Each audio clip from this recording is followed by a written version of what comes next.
Within minutes of the explosion in Halifax Harbour, news of the calamity had reached its nearest neighbour.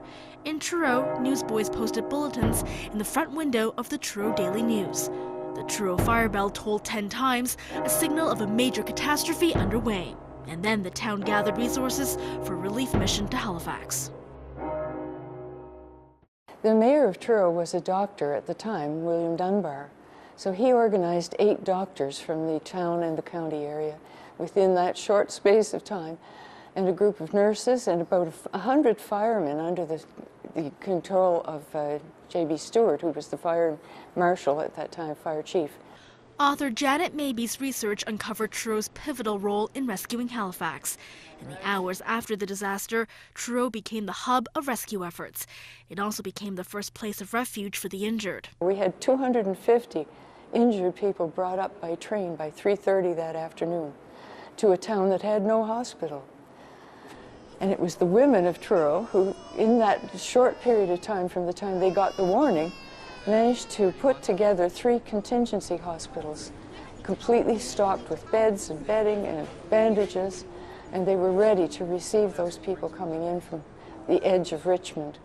It wasn't only the wounded. Many others also needed help. But there were many others who arrived in Truro who simply were homeless because their homes and streets had been completely destroyed. So the people of Colchester County opened their doors and accepted those 400 people and more into their own homes and looked after them for as long as it took to find out what was going to happen to them next.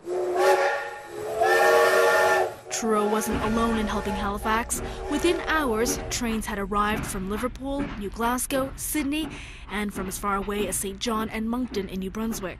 I think very few people even know that any of that happened, because the focus seems to be all on Boston and sending a very expensive Christmas tree down to say thanks.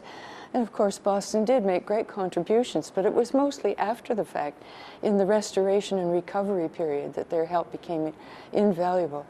Because the first 2 or 3 days, it was all local people who were taking care of the desperate people that were wounded or injured or whatever.